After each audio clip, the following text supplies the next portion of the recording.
Chapter 21. You are listening at novelfull.audio. After returning to Alex's villa, Finn looked through Lizabeth's herbal illustrations while waiting for things to ferment. Finn originally thought that this kind of small fight would only attract the attention of the forces near Yunwu country, but he didn't expect that the first to attract the navy, and it was Admiral Akiji who came in person. This clearly shows that the navy has made a new assessment of Finn's risk factor. What he didn't know was that his existence made the upper echelons of the navy on the Grand Line feel very passive. Since Finn is not a pirate, the navy can't find a legitimate reason to deal with him, but it has to take measures to prevent potential risks, making the navy, which is already limited in strength, even more stretched. The navy is now facing the problem of how to deal with Finn, a powerful individual, while also maintaining control over other pirate groups. Finn's existence undoubtedly makes the whole situation complicated and subtle. In such a situation, the Navy has to act cautiously and take some measures to deal with the possible impact of Finn. So Akiji, who was on a mission nearby, was sent to understand Finn's true purpose. At this time, a man in a white suit appeared on the sea, riding a bicycle slowly and heading straight to the villa. Finn had already sensed it through his observation color. With such ability, a hint of charm in the comics, Finn already knew who the visitor was. At this moment, the other people in the villa were surprised by his amazing skills of riding a bicycle on the sea, and Alex also hurried over. On the sea, a man in a white suit appeared, riding a bicycle slowly and heading straight to the villa. Finn had already sensed the identity of the visitor through his observation color, the ability to freeze the sea, a hint of charm in the comics, and Finn already knew who the visitor was. However, the other people in the villa were surprised by the behavior of riding a bicycle on the sea, and Alex also hurried over, looking a little nervous. However, Finn had already arrived at the door of the villa one step ahead and told Alex that the visitor was Admiral Akiji of the Navy, and asked everyone not to panic, and he would go out for a while. Alex was stunned after hearing this, and everyone looked at each other, thinking that they had heard it wrong. The Admiral, the man of power standing at the top of the sea, actually came to meet Finn in person. At this moment, everyone's mood was like being stirred by huge waves, and it was difficult to calm down. Alex was even more ecstatic at this moment. He always knew that Finn was extraordinary, but he never thought that he could have an equal dialogue with the Admiral of the Navy. He was glad that he had been very patient and attentive in entertaining Finn before. In Alex's view, it was his own luck to meet Finn. On the sea, the two men stood there, staring at each other. Akiji was the first to break the silence. Julent D, Finn. Finn responded calmly, Mr. Akiji, I have heard of your name for a long time. I wonder what you want to talk to me about.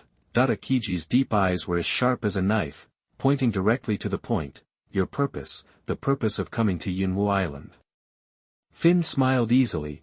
Oh, how can I be so virtuous that the Admiral of the Navy came to ask questions in person, ha ha ha. I just want to study herbal medicine. That's all. You Navy don't need to pay too much attention to me, I have no interest in being a pirate. Akiji paused slightly, feeling a little unbelievable and unbelievable. Studying herbal medicine, you? He wondered if he had heard it wrong. Finn smiled, it's me.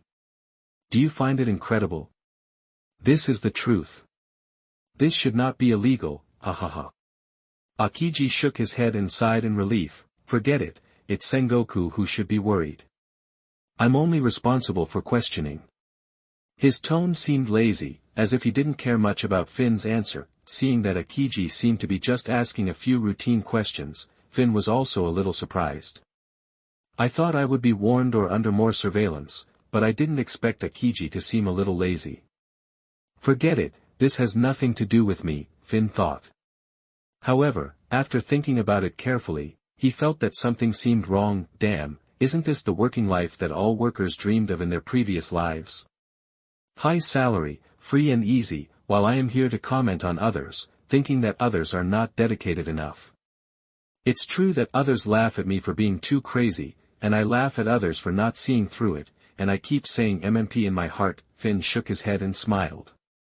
This self-righteous foresight actually made him feel a little inflated. He realized that the sense of superiority that came with the time travel made him lose his awe of this world. This is the real world, real life, not a game that can be deleted and played again. Finn decided to reflect on his attitude and truly integrate into it. Akiji saw Finn's rich expression for a while, and he was also face confused. Finn also felt Akiji's expression, and both sides were embarrassed. Seeing that Akiji was so easy to talk to, Finn suddenly had some thoughts about communicating with the admiral. After all, as a Navy admiral, Akiji must be more familiar with this world than himself.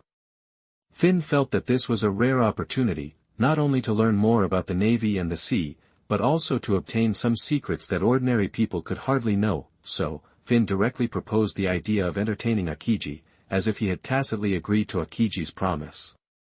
Without asking too much about his opinion, he directly planned to take Akiji to the villa. Akiji was also speechless, but fortunately, the two sides were not in a hostile relationship. He did not slap Finn's face and followed Finn to the villa. This sudden exchange made the atmosphere a little unexpected and interesting. The two walked towards the villa one after the other, and the people around them couldn't help but exchange glances curiously, wondering what would happen next. Soon, the sumptuous lunch was served one after another under Alex's careful preparation. Only Akiji and Finn sat face to face at the round table full of delicious food. Alex obviously withdrew with self-awareness. This level of communication was obviously not something he could participate in. The table was full of various delicious foods, and the aroma was fragrant. The atmosphere between Finn and Akiji seemed a little subtle. After all, one was a Navy admiral and the other was a powerful person who was not a pirate. Such a scene was not common. The two were speechless, and only the sound of tableware colliding and food echoed in the silent house. At this time, Finn suddenly broke the silence. "Mr. Akiji, I wonder if Mr. Garp is okay?" In order to get closer to the two sides, Finn asked about Garp's current situation. Akiji responded with a little surprise, "Oh, it seems that you are very familiar with Vice Admiral Garp." When Finn described in detail his encounter with Garp and the year he spent in Windmill Village, the conversation between the two of them unknowingly brought them closer. Akiji responded lightly, "Vice Admiral Garp is really cool, enjoying donuts every day, sleeping in a long sleep, and having a fleet of sailors serving him and traveling around. Just thinking about it makes people envious. And like me, I do everything myself and keep running around everywhere. Busy life." In this relaxed conversation, the atmosphere between Finn and Akiji gradually became more relaxed, as if the two old friends were chatting casually. However, Akiji was not stupid, and he also asked about Finn's background and asked, "I don't know what devil fruit brother Finn ate, it seems to be extremely powerful." Looking at Akiji's expression that he was sure that he had eaten a devil fruit and was a capable person, Finn could only smile lightly and responded, "I'm not a person with special abilities. I don't know how you can have such a perception. Have I used abilities related to devil fruits?" Finn asked back. "That's incredible. At Finn's age, he has achieved such achievements in physical skills. I can't believe it." Akiji obviously didn't quite believe it. He thought that at this age, he was far from Finn's opponent. Who is not a genius? This is obviously unreasonable. "Ha ha ha, then you don't know. I practiced hard, day after day, year after year, and I dare not slack off for a day." Finn laughed and said. Obviously, being recognized as powerful still made him feel a little secretly happy. "Don't disbelieve it. Do you know what my strongest skill is? It's swimming. I dare say no one can swim better than me, he, Finn continued. Akiji was obviously a little stunned. Could it be that this kid really didn't eat the devil fruit? He was really so amazing. He felt a little uncomfortable for a while, and felt that he had lived like a dog for so many years. However, Akiji did not continue to argue, but prepared to get straight to the point and asked directly, "I wonder what is the purpose of brother Finn's entertaining me?" "Haha, mainly I want to ask you some questions." "Of course, if you think it is a secret, then don't say it," Finn said immediately. "Well," Akiji responded lightly. "Brother Akiji, you have been fighting on the sea for so many years. What do you think of the Conqueror's hockey? Finn asked directly the question he had always been concerned about. Akiji replied lightly, Brother Finn, you are asking the wrong person. I don't have Conqueror's hockey, and I don't have much say. However, there are not many people who have Conqueror's hockey in the entire sea, and those who can use it in battle are even rarer. If you are unlucky, you will never meet it in your life. But looking at your strength, you should be able to meet it. As for the others, I can't say, I can only tell you, with the blessing of Conqueror's hockey, the attack is more powerful, as if it has spirituality and emotions. Spirituality, emotions, Finn kept repeating in his mouth, and he became more and more certain in his heart. It seems that the direction of my previous speculation about Conqueror's hockey should be correct. If you want to know more about Conqueror's hockey, I suggest you ask Vice Admiral Garp. He often fought with Roger when he was young. Roger is a master who is good at using Conqueror's hockey. He should have rich experience. Akiji casually shifted the topic to Garp, obviously not wanting to continue talking about this topic. Finn did not pester him, and it might be a bit abrupt to continue asking. The etiquette of the world still needs to be considered. Continuing to ask others about things that they obviously don't have may make the atmosphere awkward. Finn turned to ask, where can I learn about herbs? Akiji was obviously stunned, thinking to himself, is this guy serious?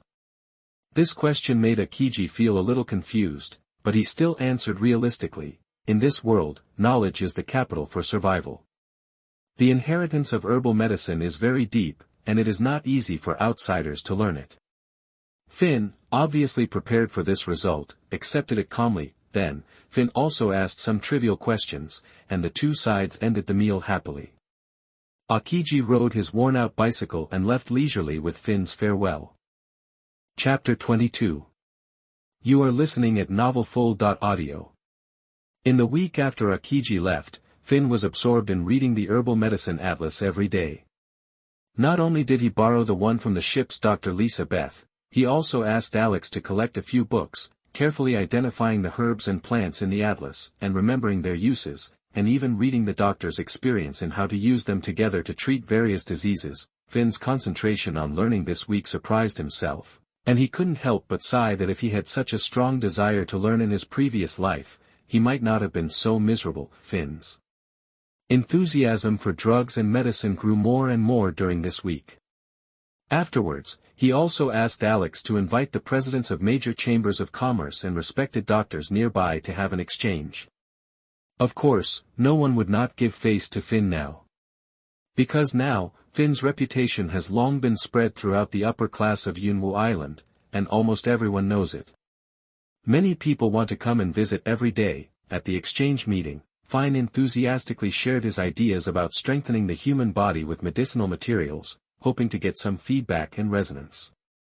However, most of the participants were skeptical of his ideas, thinking that these concepts were too advanced and unrealistic.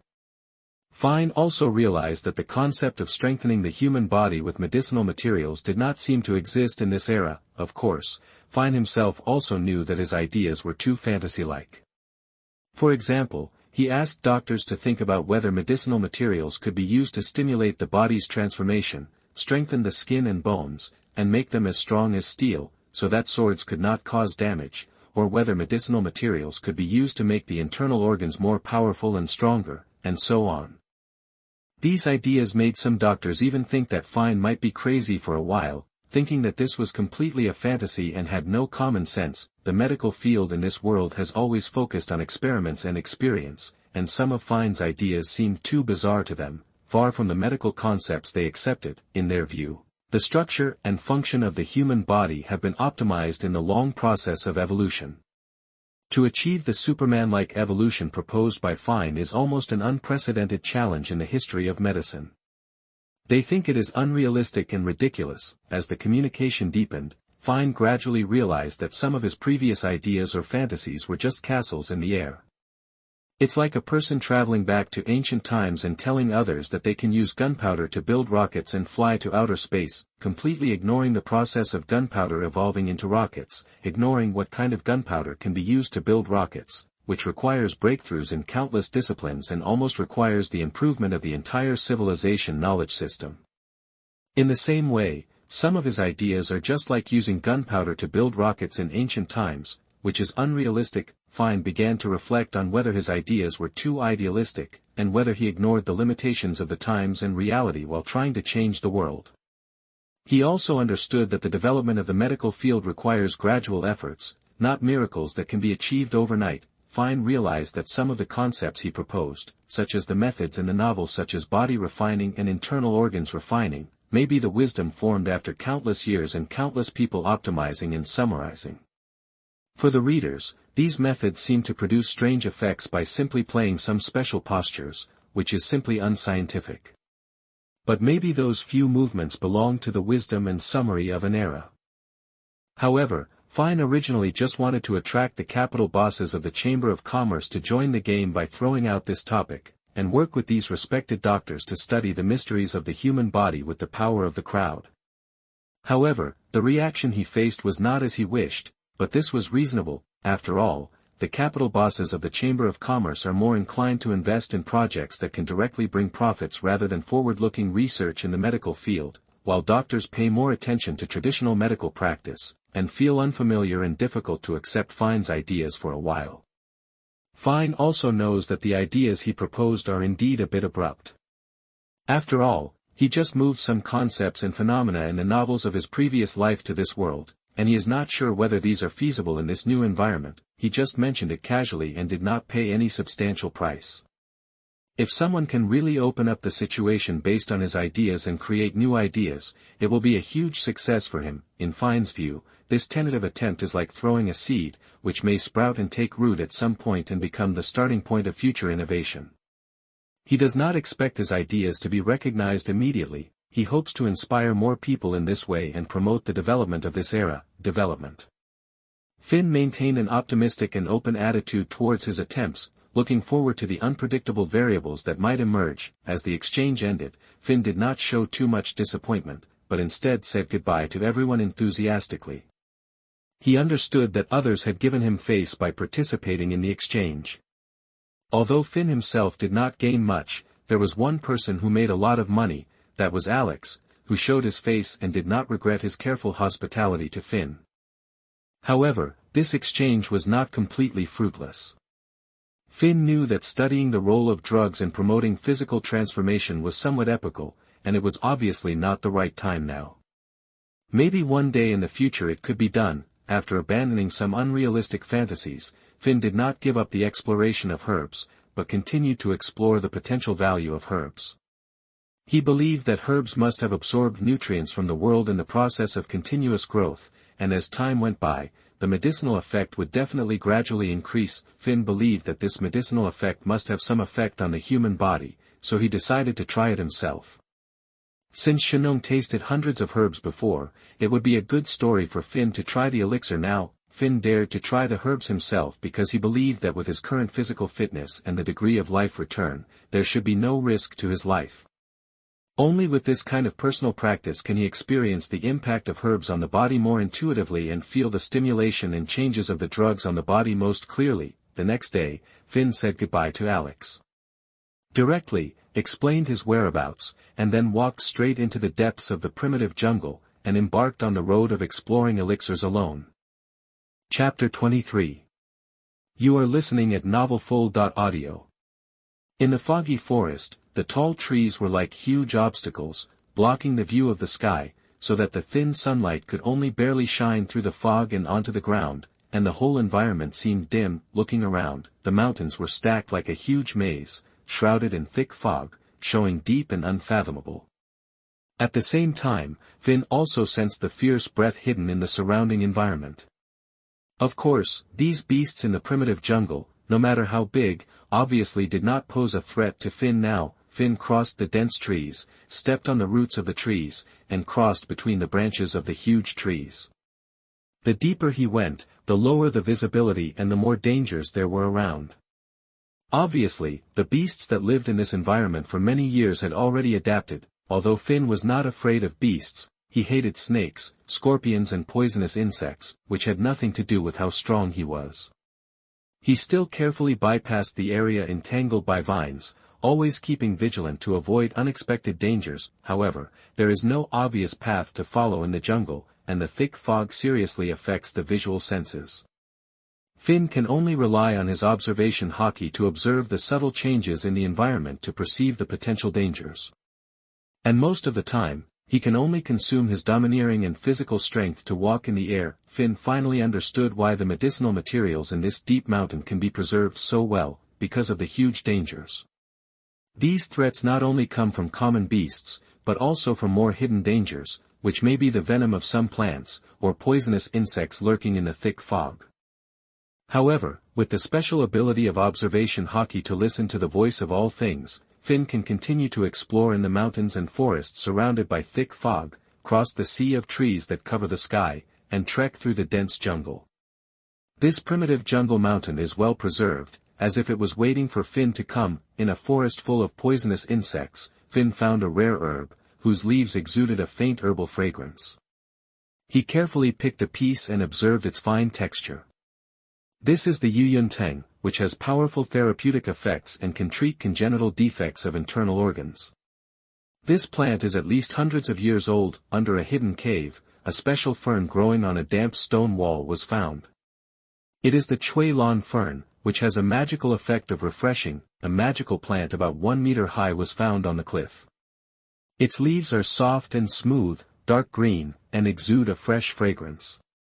It is the legendary Xinghui grass. The illustration describes it as an excellent tonic for the body. The most notable feature is that it has powerful anti-aging, enhances immunity and kidney function, and helps to improve the health level of the body. At the same time, it is said to have a positive effect on regulating blood pressure and promoting metabolism. It is often rewarded by the rich at a high price and is snapped up as soon as it appears. Finn was extremely delighted with this top-quality medicinal material, especially this one, which was over 1,000 years old and the best of the best. Obviously, it would have a stronger medicinal effect, and Finn could not help but look forward to it. Finn continued to explore, relying on the perception of the color of seeing and hearing, and all the special smells were invisible. On this mysterious island of clouds and mist, he gradually discovered rich and precious medicinal materials. Finn's capsule contains various medicines such as blue luo grass, dragon spine flower, and orchid branches, each of which has a unique therapeutic effect. Blue luo grass exudes a faint fragrance and is a good choice for treating stomach problems, promoting gastric peristalsis, and strengthening digestion. Dragon spine flower is believed to have the effect of refreshing the mind and is a rare health medicine. And orchid branches are an extremely rare plant, which is said to have the magical effect of enhancing the body's immunity and self-healing ability. These herbs each have unique pharmacological properties, and they are all over 100 years old, and some have even entered 1,000 years. Finn knows how precious they are, so he will only pick them when he is sure that they are necessary. Many medicinal herbs were only marked at their locations. When a safe place to live was found, they would be carefully picked after returning. After a week of traveling among the mountains, Finn finally found a picturesque valley. In this quiet valley, a clear freshwater lake came into view, and a small hot spring rising from the edge of the lake emitted pleasant steam. The surrounding mountains, like a guard, provided a mysterious shelter for this quiet corner. This picturesque scene brought a beautiful end to Finn's long and arduous adventure. Finn was filled with joy and relief. He finally found an ideal place for living and resting. The surface of the lake was sparkling and blue like the sky, surrounded by green trees and blooming mountain flowers. The existence of the small hot spring added a sense of tranquility and warmth to the valley. Finn felt the warmth emanating from the hot spring, as if this was a dreamlike shelter prepared by nature for him. Observing the surroundings carefully, Finn found that this valley was a gathering place for many animals. They came to the lake to drink water.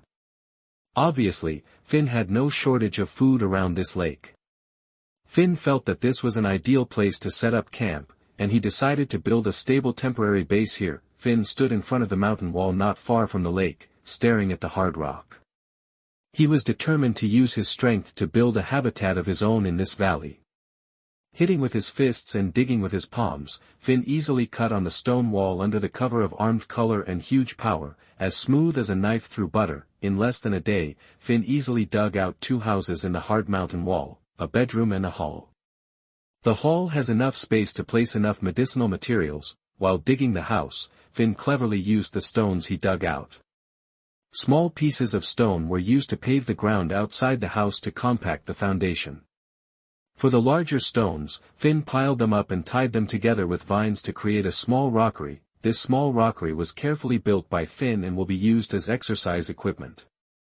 It weighs about 10,000 kilograms. Finn can lift it normally. Obviously, it is a very suitable choice as exercise equipment. After completing these preparations, Finn also went to Alex to retrieve a large pot and some daily necessities that he had customized before. The radius of this large pot reached 1 meter. It was effortless in Finn's hands. It only took half a day at full speed. Then Finn began to classify the rich medicinal materials he had harvested.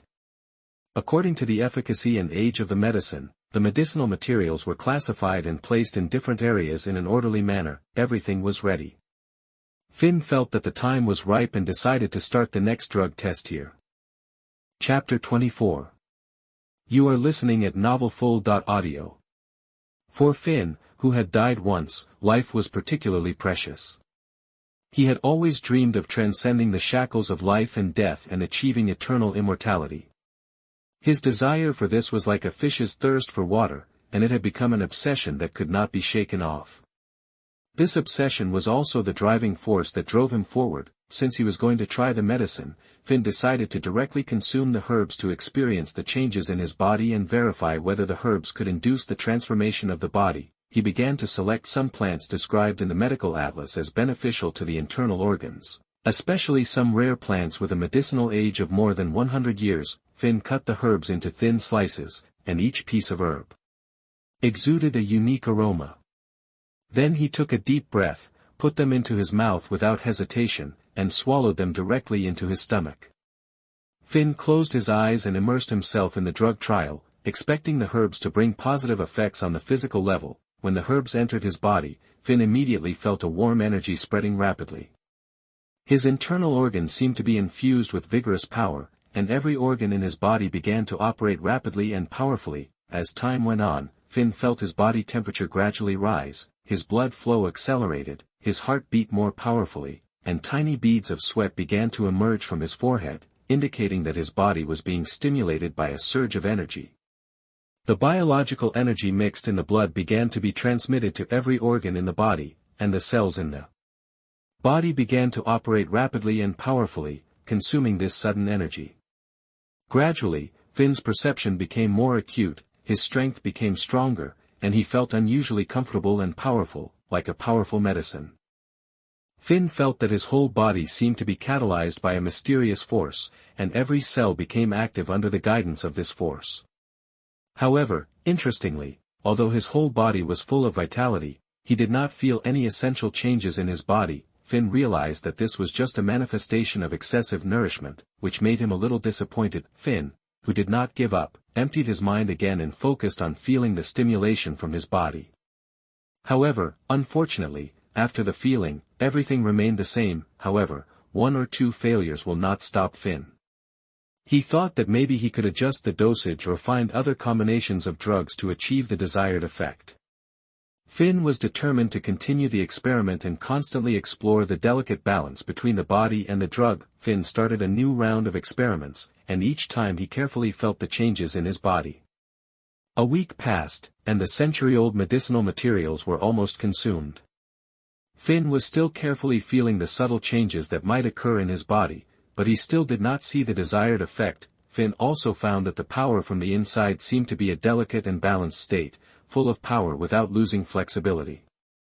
Finn felt his body in detail. Finn sighed. Maybe it was really as those doctors said, the body was the product of tens of thousands of years of evolution. The composition of the organs had been selected, and the material was almost irreplaceable. Organs absorb substances from the outside world, decompose and digest, and generate energy, just like machines, consuming raw materials and generating capacity for output. But the essence of the machine is still a machine, and it will not change because of the addition of raw materials.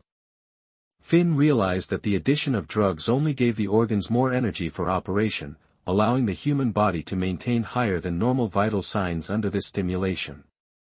When the energy of the drugs was consumed, life would still return to its original state. At this time, Finn seemed to have a glimmer of enlightenment. It seems that the complexity of the human body is probably not so easy and simple to decipher.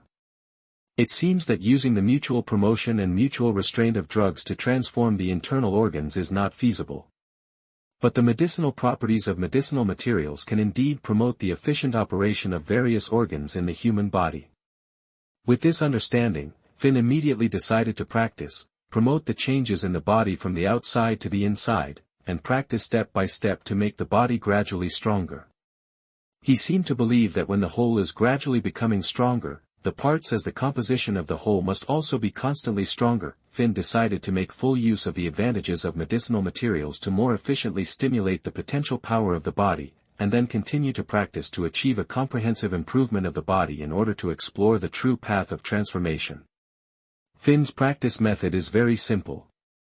He used the previous rockery and the pressure brought by the weight of tens of thousands of pounds.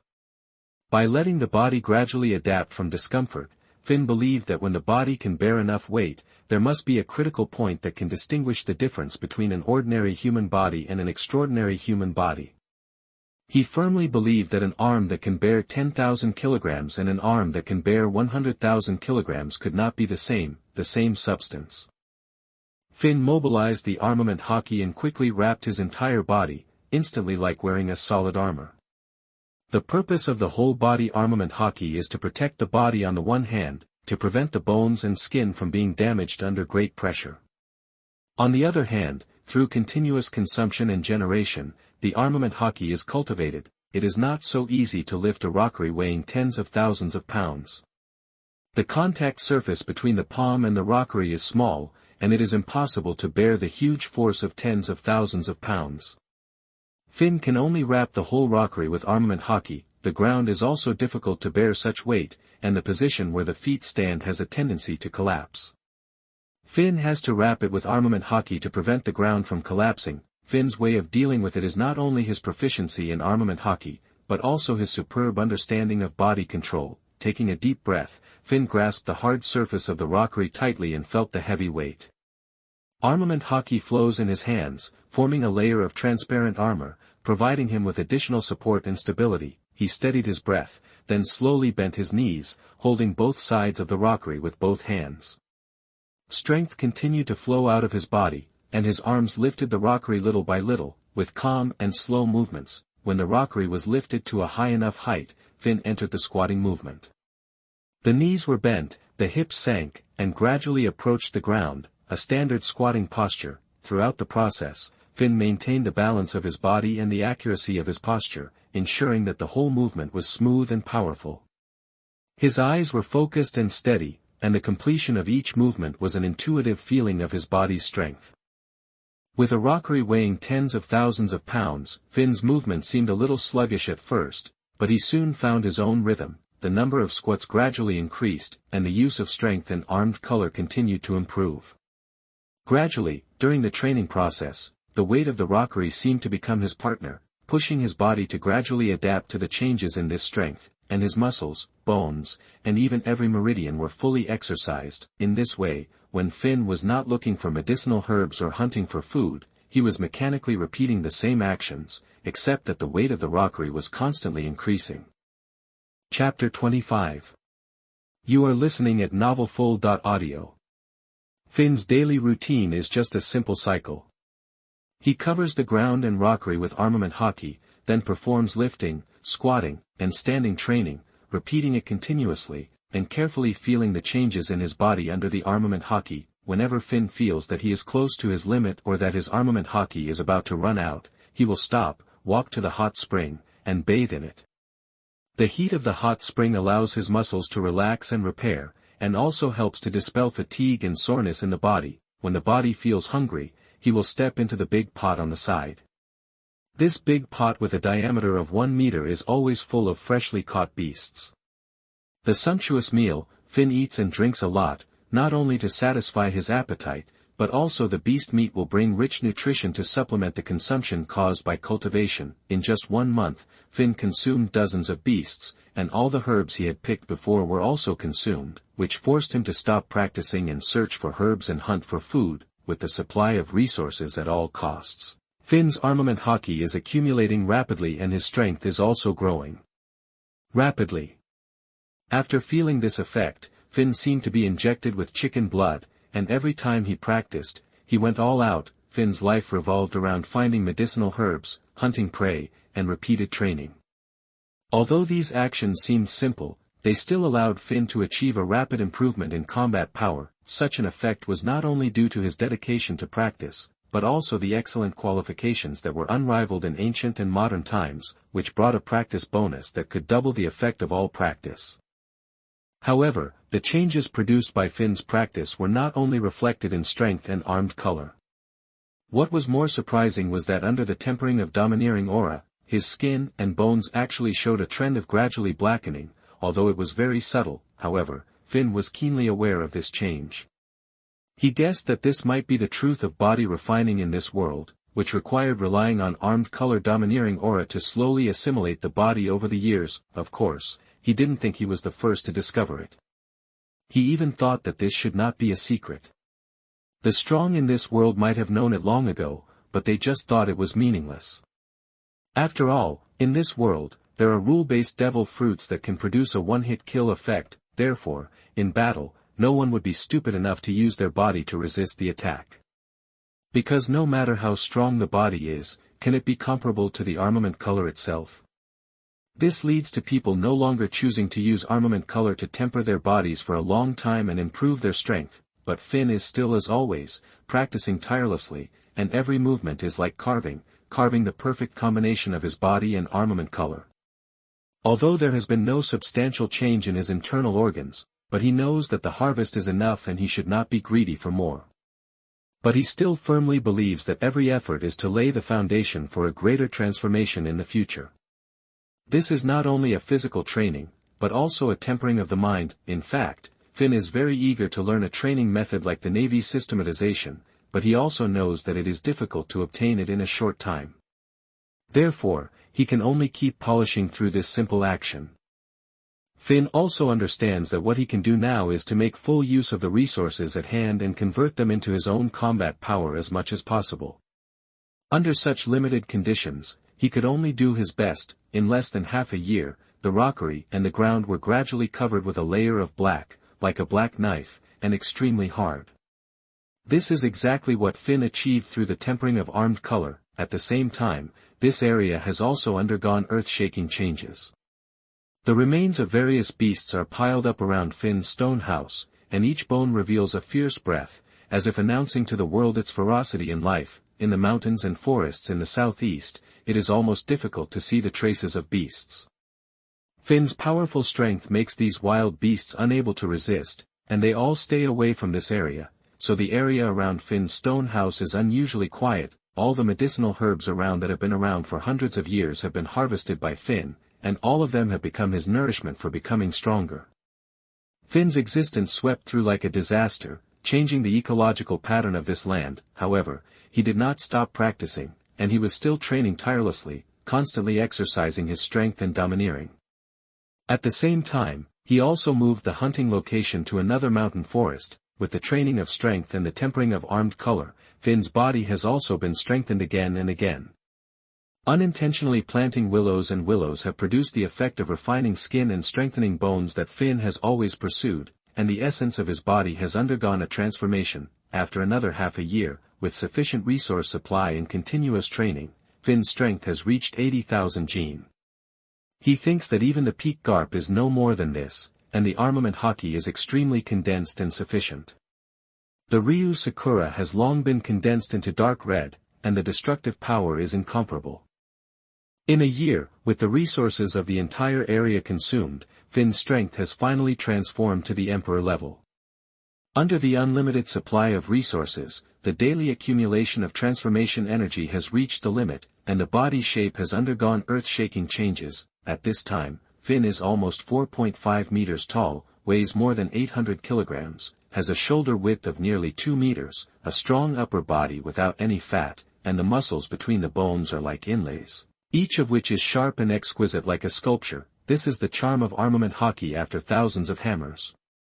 The whole body is like a polished wall, majestic and solid, radiating a strong sense of oppression to the surroundings. His thighs are nearly half a meter thick, as if cast in iron, as if hiding incredible explosive power. With 2.8 meters of legs, his steps are extremely agile and powerful. His arms are like 2 copper pillars, with a diameter of 40 centimeters, and the muscle lines are clearly visible, and the explosive power is about to overflow. However, such strength does not make the body look dull or clumsy, but instead presents a kind of agile beauty.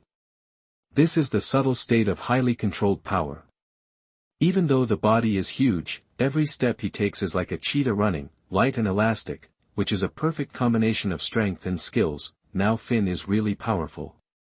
His panel also shows amazing numbers, and there are new features. Character, Julent D, Finn, age, 20 years old, qualification, LV5 proud of the past and the present, 1000000, transformation energy, 225000. Features, copper skin and iron bones. Skills, life return, observation hockey, armament hockey, divine body, flowing immortal, divine body, gun god, combat power, emperor level.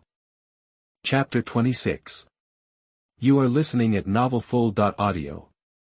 The moonlight sprinkled on Yunwu Island like water. On the highest mountain on the island, Finn stared at the boundless night sky.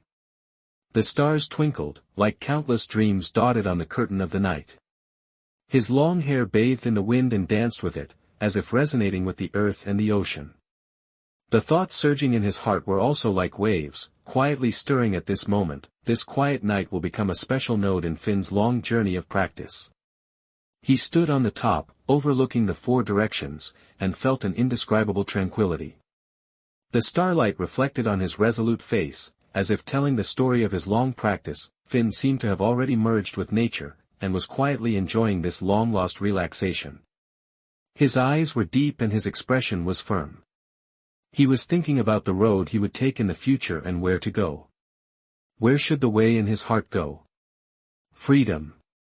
He whispered softly, and a flame of desire for extreme freedom ignited in his heart. He wanted to roam under the vast stars without any constraints. Transcendence. His eyes seemed to be penetrating, as if he wanted to travel through the starry sky and see through the mortal world. He vowed to transcend this mortal world and transform into the extraordinary. Eternal life. He sighed softly. He longed for immortality and witnessed the changes of the world. He wanted to have eternal time without the addition of years. With these whispers, Finn's heart became more determined, his eyes became colder, and his expression became more serious. It seemed that at this moment, he made a great decision. Finn also seemed to forget himself at this moment, with a pair of eyes firmly looking into the distance. This is the state of selflessness brought by enlightenment. At this moment, a terrifying momentum emanated from Finn, full of domineering and determination. However, Finn, who was immersed in nothingness, did not notice it. However, if there were masters present, they would be able to recognize at a glance that this was the unconscious awakening of the domineering color. Yes, Finn's speculation about the domineering color was correct. This is a kind of self-awareness, which firmly implements one's own Tao and beliefs. Just like the Taoists say that the heart of Tao is enlightened, or the Buddhists say that they make great wishes, this is a kind of power generated by spiritual transformation, which is more mysterious than physical strength. So far, there is still no definite interpretation of this power, and there are very few people who use this power correctly, only 1 in a few hundred million. Well, why am I a little distracted? Finn came back to his senses and said to himself lightly, then shook his head and tried to return to his thoughts just now. Where did you think of just now? Finn looked around again, thought for a while, patted his head and said, yes, where should I go next in my plan? There is nothing good to remember about this island now. Finn said it without blushing. He didn't think about why it was like this. The resources in the misty mountains of this misty island were not overconsumed by him, and almost caused the permanent extinction of species. This is what Finn really saw, how much it costs to maintain the combat power of the admiral level. No wonder the navy that suppresses the entire sea only maintains 3 admirals, barely ensuring the stability of the Great Waterway and the 4 seas. It is really not affordable. Energy must be conserved. The power required for these moving natural disasters does not appear out of thin air. From Finn's consumption this year, it can be seen how much it costs to maintain the extreme training of the admiral-level combat power. If this is converted into Bailey, it is more than enough for the Navy's military expenditure for a whole year. This year, several tons of 100-year-old medicinal materials were consumed, and thousands of 1,000-year-old and thousands of years were also consumed.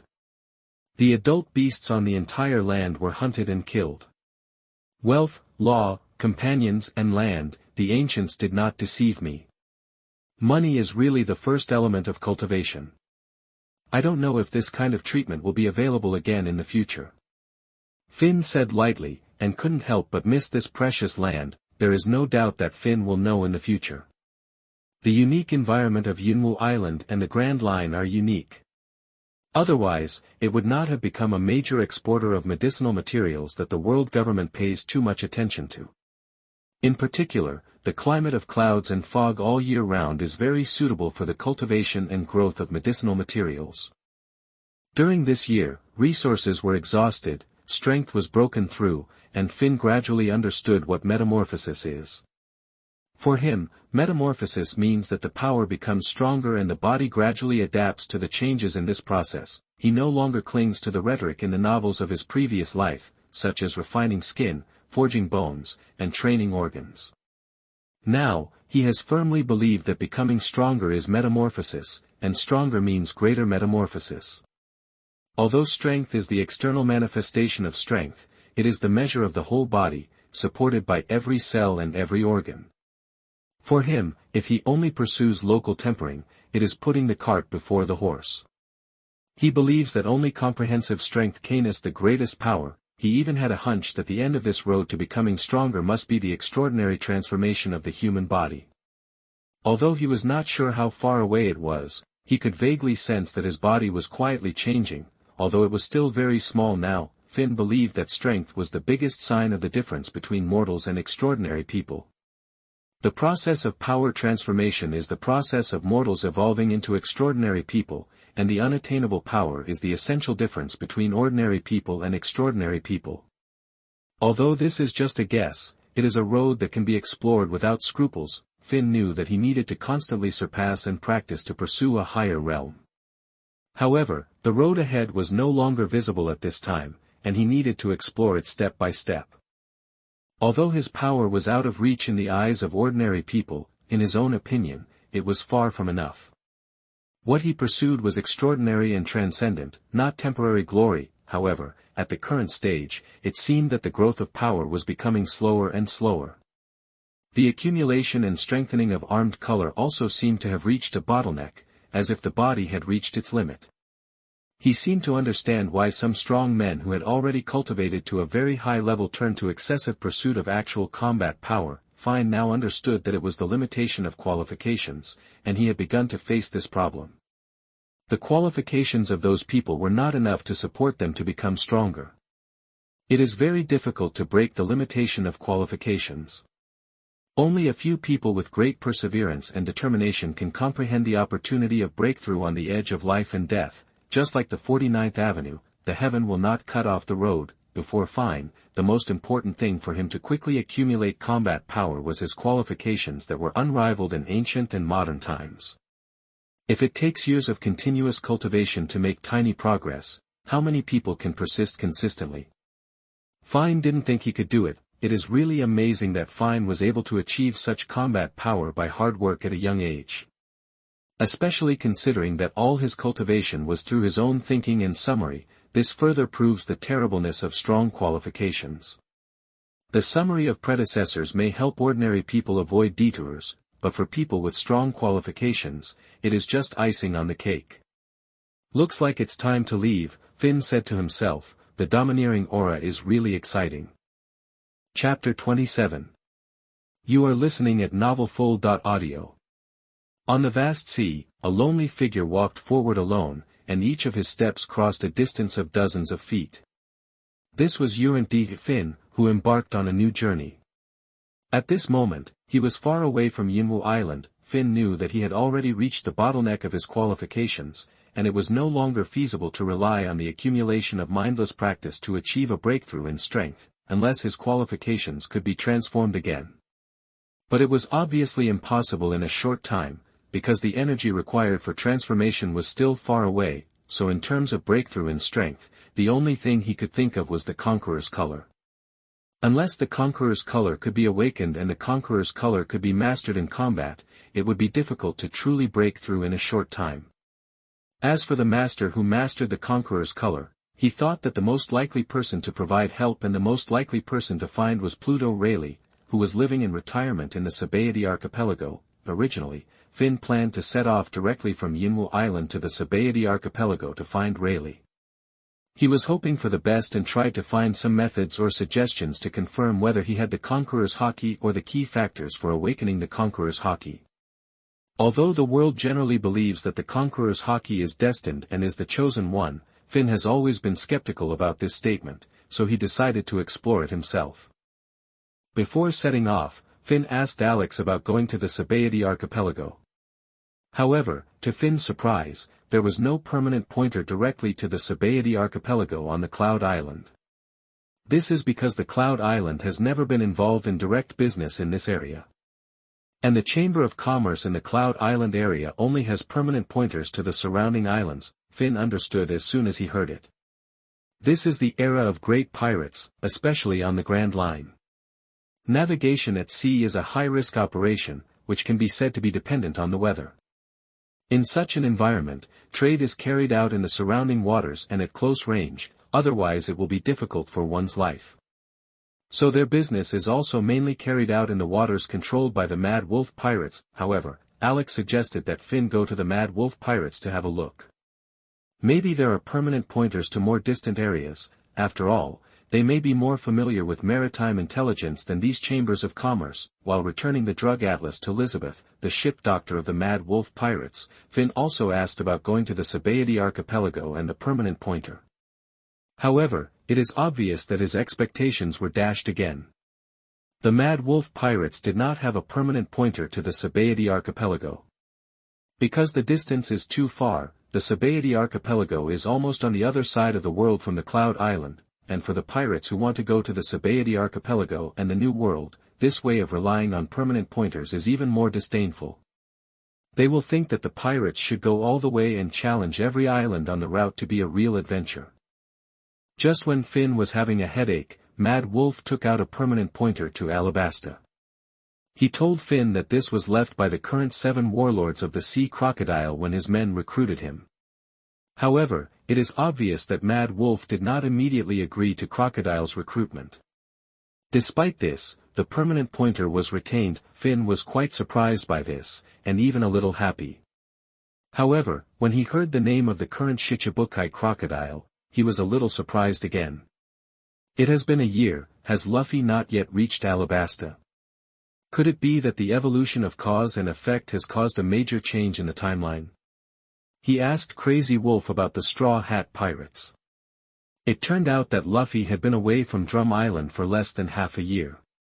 Because he helped the residents of this country overthrow the tyranny of the former King Wapol, it caused great turmoil worldwide. The debate about the national regime overthrown by pirates, whether the world government should help the former king to restore, was extremely fierce, and the discussion was heated. Drum Island is a member of the world government. The country should have been protected by the navy, but now it has been overthrown by pirates. Although the pirates are helping the people of this country to overthrow the tyranny and let this country regain its life, it is a benevolent act. But the rulers of many countries don't think so. They paid high heavenly gold. Isn't the purpose to avoid the scourge of pirates? Doesn't this make the dictators of those countries feel insecure? Luffy and his crew's behavior also put the navy under tremendous public pressure, and they were considered weak against pirates. The world government had to send a commissioner to conduct an assessment, but they felt the joy of the people of the country after overthrowing the tyranny, especially since the pirates did not rule the country and had already left. Do we really have to welcome the tyrant who is still unknown and has made the country angry and resented by the people? This is not only cruel to the local people, but also makes some people who practice benevolent governance. The country was disappointed with the world government.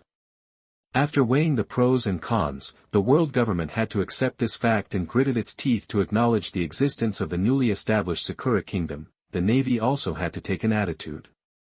First of all, the overall bounty of the Straw Hat Pirates was raised to a higher level.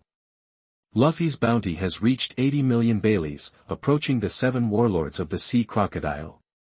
Of course, Crocodile's bounty was before he became a 7 warlords of the sea. Secondly, a large number of major generals and vice-admirals from the headquarters were sent to arrest them. Of course, no generals were sent. Isn't that a cannon hitting a mosquito?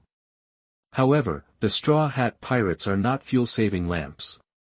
They know how much impact their actions will have. After leaving, they disappeared directly, carefully hiding, and waiting for the wind to pass.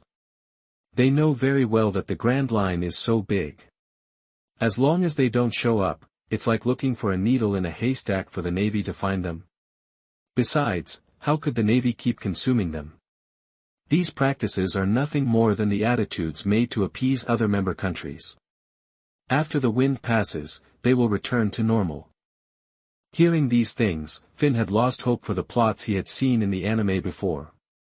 The evolution of this real history is so complex and changeable that the results cannot be simply summarized in a few words, let alone explained by a few comics. In addition, sea voyages are not easy, and the map is huge. The Grand Line is half the circumference of the entire planet. It is difficult for ordinary people to imagine such a vast picture. Therefore, sailing from one island to another on the sea is actually crossing the distance of the country, which takes a considerable time, especially for sailing ships that rely on wind power. However, it is not that the technological level of this world is backward, but that the world government has monopolized and restricted technology. Don't forget that this world actually inherited the technology of the moon people who can travel in space. Therefore, the Navy's warships can appear quickly all over the world, which is a military speed, in order to suppress the 4 seas and the Grand Line. Although Finn has lost hope for the plot in his memory, through careful analysis, he is very sure that Luffy's route will definitely pass through Alabasta. In addition to the intersection of the two people's fate, Finn's understanding of Luffy's character also made him believe that Luffy would choose to adventure island by island and would not choose shortcuts. Therefore, Alabasta must be Luffy's next destination. Finn's attitude towards this man with a pure heart is very friendly. Who doesn't like people who can bring smiles and joy? Isn't it a pleasant thing to meet friends?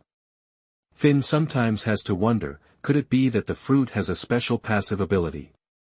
Otherwise, why did the boy named Joy who ate this fruit 900 years ago unite many races in the world with laughter as a bond, build a huge kingdom, and let the ancestors of these races put the letter D representing laughter in their surnames? Can the devil fruit really choose its host independently? Does the Nika fruit only choose those who can infect others and convey smiles as hosts? Or is it that the will of the devil fruit itself subtly transforms the user?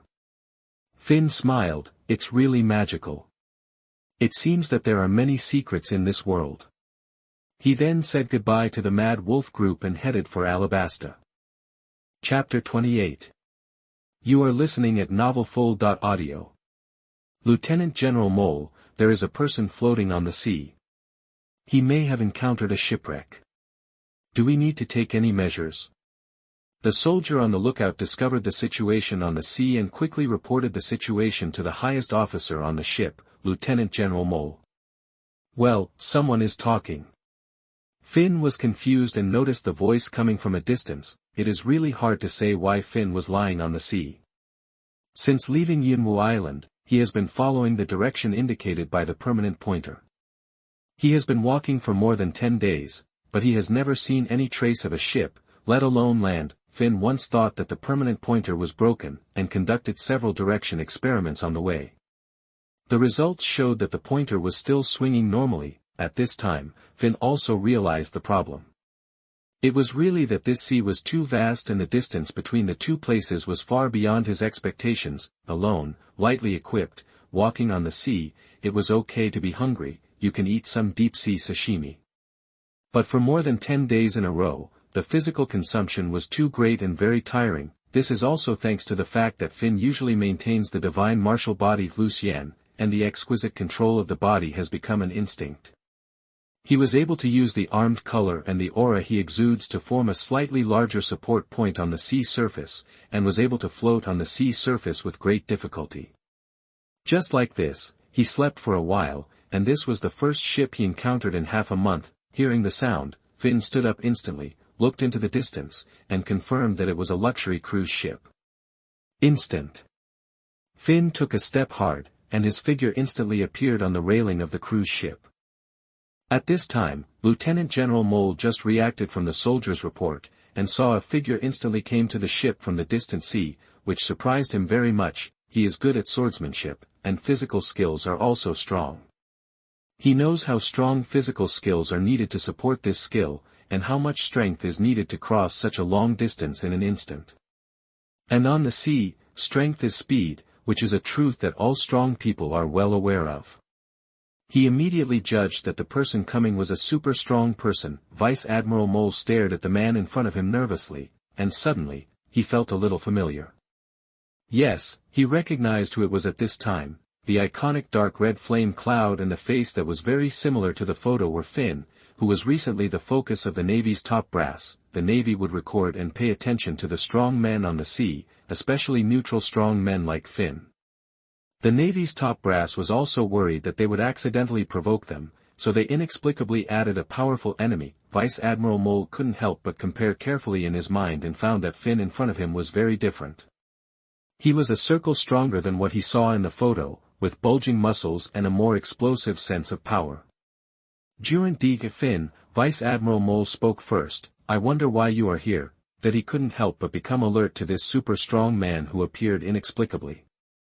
Because at this moment his mission is to protect the safety of the celestial dragons, and there are 2 celestial dragons on the ship. Just now, he was invited to visit several countries on the grand route on behalf of the world government, and he was the commander-in-chief of this voyage. It was just a chance encounter, it can only be called fate, Finn said lightly. I was sleeping well and was woken up by you. Oh, I see, then I apologize to you on behalf of our soldiers. The mole breathed a sigh of relief, but continued, but our soldiers also had good intentions and thought they were civilians who encountered shipwrecks. You know, this happens all the time. Haha, that's really fate. Finn laughed, then looked at the Navy on the ship, and continued to smile. Which brother is it? Thank you for your kindness. The mole saw that Finn did not seem to be faking it, and it did not seem like he was deliberately looking for trouble. Besides, the Navy had no grudge against him. After thinking about the details a little, he found that it was really as Finn described, so he was relieved. He then smiled and said, Don't worry, Mr. Finn. Isn't this the duty of our Navy? Then he briefly introduced himself. No wonder Finn felt that the man in front of him was familiar.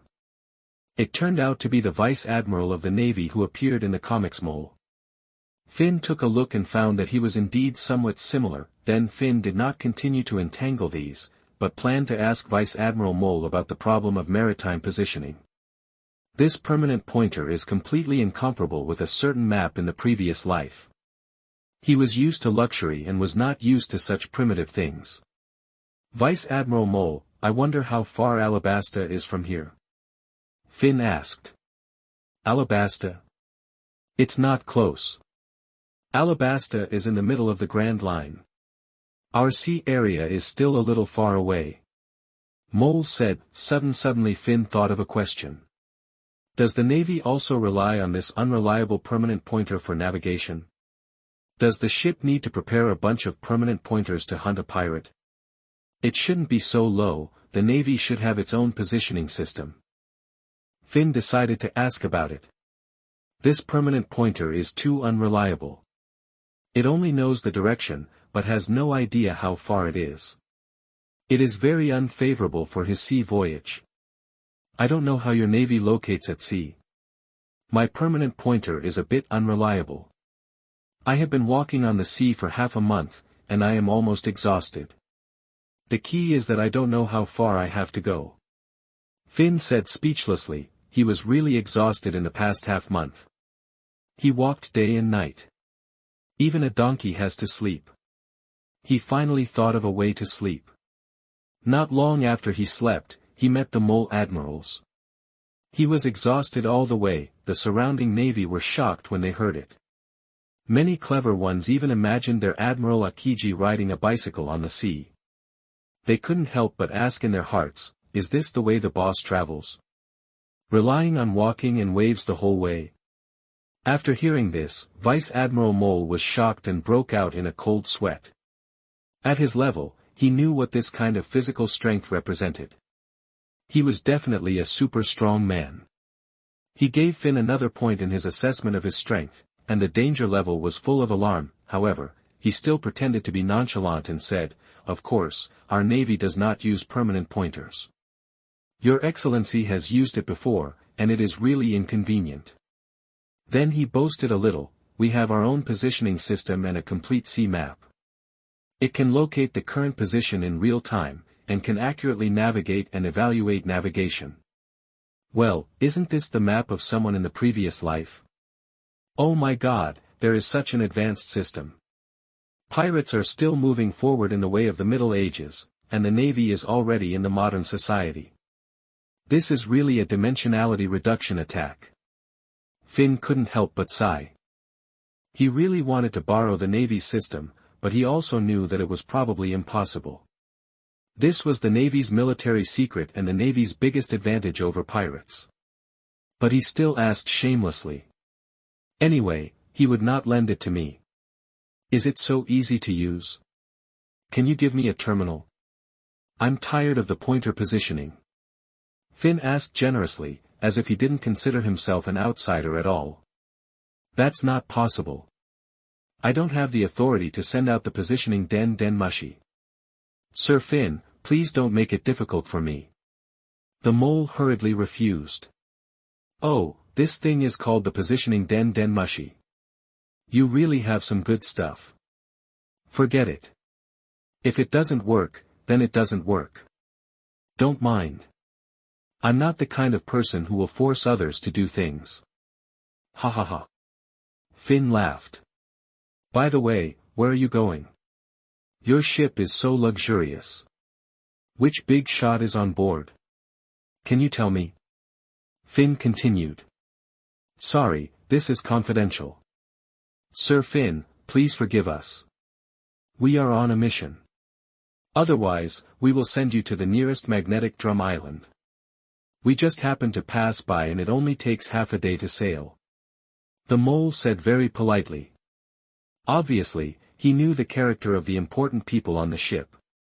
He didn't want to cause trouble, especially for a strong man like Finn who was out of control. Okay. Then, Vice Admiral Mole prepared to take Finn to the Navy's activity area to rest for a while.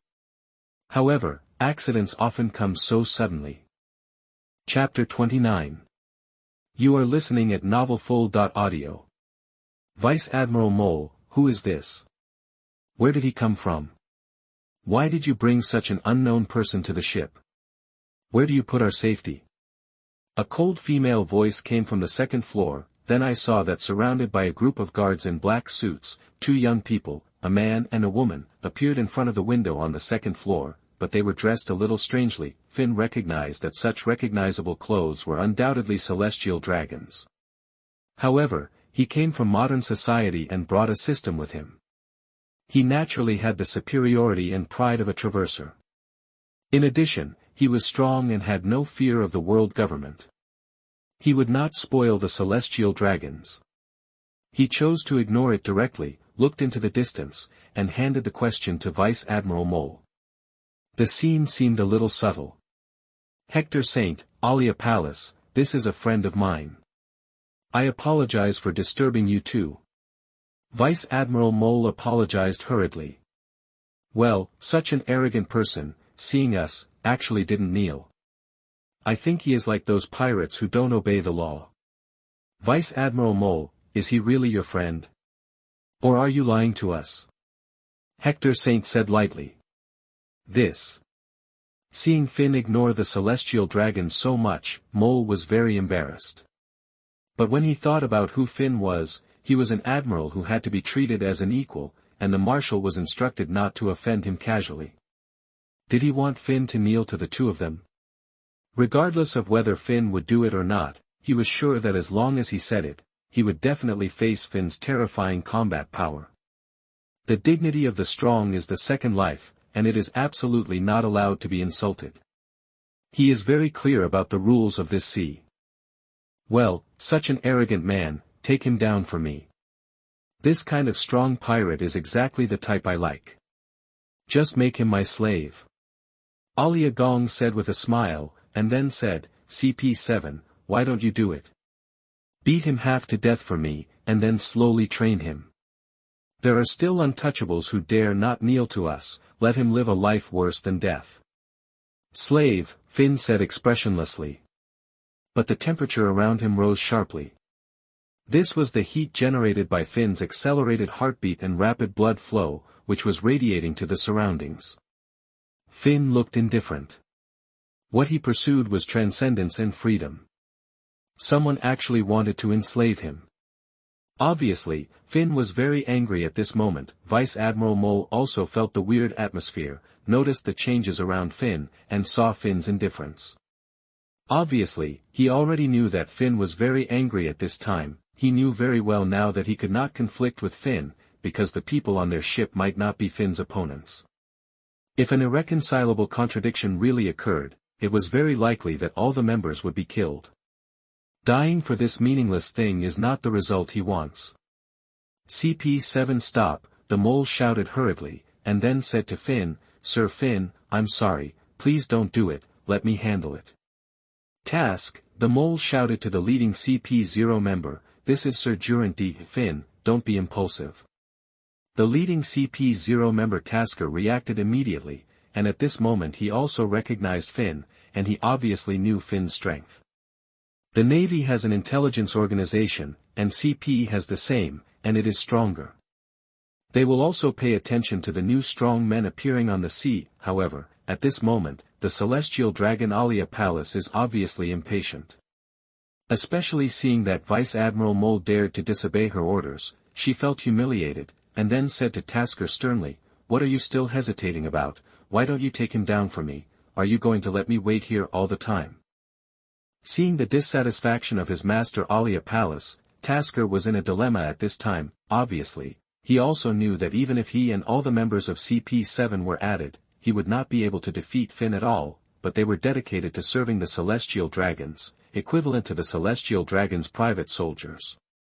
If they dared to disobey the orders of their master, the consequences would be more serious than the failure of the mission, and what awaited them would be direct execution. They were taught since childhood to obey the celestial dragons, even at the cost of their lives. All on, Tasker hesitated for a moment and then gave an order, and all 10 CP7 members instantly surrounded Finn. They all knew that Finn, as a member of the CP organization, was not only a strong physical warrior, but also an intelligence specialist. How could they not know Finn's strength? So they tacitly planned to beat Finn up and maximize our advantages. Obviously, they underestimated Finn's strength. These people were only at the level of rear admirals and vice admirals of the Navy. How could they compete with Finn with just numbers? There was a qualitative gap in combat power, and Finn was obviously angry. Finn didn't know what special devil fruit abilities these people had, so he didn't intend to let them get close. Instant, divine martial body, second style, gun god. Finger gun. Bang bang bang. Like a machine gun, it was shooting in the air, and the invisible air hit them all like bullets. Except for the leading CP0 Tasker, the other CP7, even though they were masters of physical skills, fell to the ground instantly, with bullet holes on their bodies and blood flowing out without money. Under such a huge gap in strength, and under Finn's finger gun without mercy, even Tasker was struggling to support. Although he was not penetrated by the finger gun under the protection of the armed color, he was also in a mess under the impact of the terrifying force. He was also seriously injured, and blood kept flowing out of his mouth. At this moment, they finally realized that Finn's strength was completely beyond their expectations. So vulnerable, but dared to help the tyrant, Finn said indifferently, and at the same time turned his gaze to the celestial dragons. His eyes were full of coldness, as if looking at an ant. At this time, Vice Admiral Mole also reacted. It was too fast. In an instant, all members of CP-7 lost their combat capability. CP-0 member Tasker, who had the strength of a vice admiral, was also seriously injured. The whole situation developed too rapidly, which made Vice Admiral Mole feel unbelievable. The power displayed by Finn was beyond his imagination. On the one hand, he was glad that he did not act rashly, because he knew that Tasker's strength was not inferior to his. Being able to become the leader of the Celestial Dragon Guards has proved that he is definitely not a weak person. On the other hand, he also felt embarrassed. Faced with such a bad situation, he must stand up and not let the situation continue to deteriorate, otherwise the consequences will be disastrous. He also believed at this moment that Akiji's report to the headquarters was not exaggerated, and Finn might have the strength of a general. But he still had MMP in his heart. How could he not be shocked that he could easily suppress Tasker, who was comparable to him, with just a few fingers? "Mr. Finn, please calm down and don't be impulsive." Vice Admiral Mole smiled at Finn, and then said to the adjutant around him, "Take Hector Saint and Alia Gong to the room to rest, and take CP-7 down for treatment. I will handle the matter." Under the protection of a group of Marines, the two celestial dragons withdrew into the ship. At this time, the two were still in shock and realized that something big might happen this time. Obviously, the dragons were not stupid these 2 days. They were sent out to patrol and represent the face of the world government. They are the elite among the elites. They know that for the real strong, the deterrence of the world government is just a decoration, and their identity as celestial dragons is also worthless. The reason why they were arrogant and aggressive to Finn before was that they were sure that Finn could not have much strength at his age. In addition, Mole knew him and thought he was a rebellious son of a high-ranking naval officer or a noble family. They were so angry that they dared to look down on them, the celestial dragons. Now that they had seen Finn's terrifying combat power, they knew that there might be trouble. The two of them turned pale, the ship was also silent, and everyone was waiting for Vice Admiral Mole to negotiate. Finn did not speak either, and acquiesced to the Mole's way of handling it. He just looked at Vice Admiral Mole quietly, waiting for Vice Admiral Mole to express his opinion. Although he did not want to be an enemy of the world government, when it came to dignity, there must be corresponding respect. This is the rule on the sea: if the dignity of the strong is trampled on at will and remains indifferent, it is equivalent to telling the world that this is not a strong person. Endless trouble will follow. Therefore, the strong often defend their name with their lives. Chapter 30. You are listening at novelfull.audio. Obviously, the development of this matter was beyond the authority of Vice Admiral Mole. He had never expected that things would develop to this point, and he had never thought that all CP-7 members plus CP-0 Tasker would be killed instantly by Finn. This was completely beyond his expectations, not only the situation, but also Finn's strength. Moreover, this time the celestial dragons were going for Finn's life. This was no longer a trivial matter. If it was not handled properly, everyone might lose their lives. Vice Admiral Mole knew that the first thing to do was to appease Finn, ease the situation, and prevent the situation from further deteriorating. "Sir Finn, I'm very sorry. I didn't expect such an unpleasant thing to happen," Mole said with an awkward smile. "Hector Saint and Alia Gong are elite members of the Celestial Dragons. They are usually a little arrogant, but the incident has already happened. We might as well make a big deal out of it. Otherwise, even if you kill us here, what good will it do you?" Lieutenant General Mole intends to continue to appeal to Finn's emotions and reason, and then explain the interests involved to let the matter pass smoothly. However, he did not intend to speak empty-handed, because this would be a great disrespect to Finn, and might even further expand the misunderstanding. Mole continued, "Mr. Finn, since you are going to travel the Grand Line, why don't we give you a Den Mushy positioning system from our Navy so that you can locate yourself in real time and avoid getting lost at sea? This is our apology. What do you think?" Finn looked at Vice Admiral Mole and seemed a little surprised. He didn't expect him to be so generous and actually give him such a weapon. It was indeed something he urgently needed at the moment. Finn felt his sincerity and thought about whether to just take advantage of the situation. Then he nodded lightly and said to indicate his agreement. Finn analyzed it carefully and found that it was indeed as Vice Admiral Mole said. At this stage, there was no benefit in going against the world government. There was no need for him to set up such a big enemy for himself. Although he was not afraid, it would bring a lot of trouble. After all, he was not a person who pursued a momentary impulse. What he pursued was immortality and transcendence. There was no need to quarrel with the world government because of this little thing, disrupting his plan and letting things develop out of control. Moreover, Admiral Mole also expressed his willingness to give him a set of the Navy's maritime positioning system, which was very sincere. Besides, a real man should be able to bend and stretch, judge the situation and act according to the situation, which is what a wise man does. Besides, the result also satisfied Finn. To put it another way, Admiral Mole had given him enough face since he got on board, and he couldn't keep pretending. As the saying goes, you should be lenient whether you are right or wrong, and you should forgive others when you can.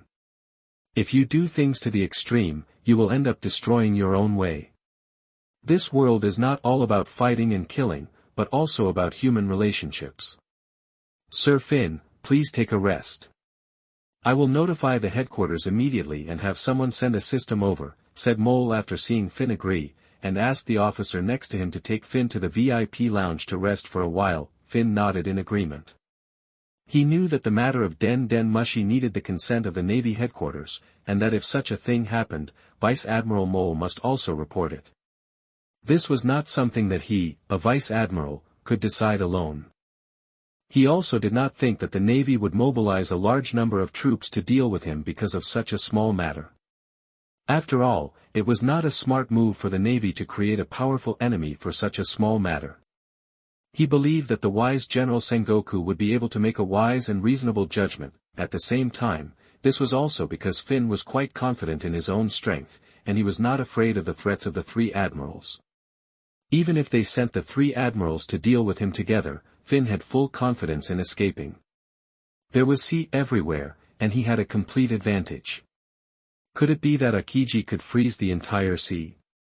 Vice Admiral Mole quickly reported all the details of the conflict to the Navy headquarters, and in order to ensure that the headquarters could make a correct judgment, he described in detail Finn's battle and his personal experience at the scene.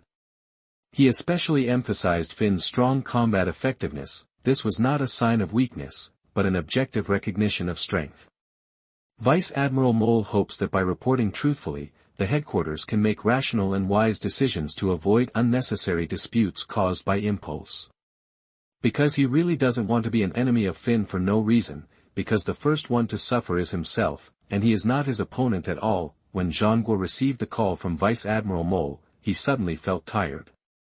These celestial dragons always seem to be making trouble, and he always has to clean up their mess. He kept saying MMP in his heart, but this time he was very relieved that Vice Admiral Mole handled it properly, successfully resolved the conflict, and avoided escalation of the situation. Zhangguo did not have too many opinions on the proposal of the Den Mushy positioning system, concern. He agreed to the Mole's suggestion and said that he would send someone to deliver the system. In his opinion, this was just a small matter. In Sengoku's opinion, it was just a small concession. Besides, the other party was not a pirate, and it was not considered an aid to the enemy. Besides, the Den Mushy positioning system had been sent out for a long time. All major chambers of commerce and organizations had it.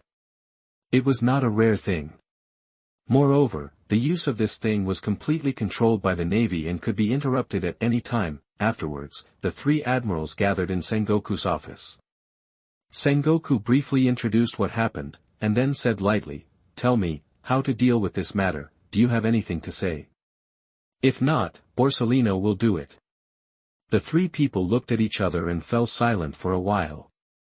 They all realized that the Navy was not right, and Finn had accepted the Mole's proposal.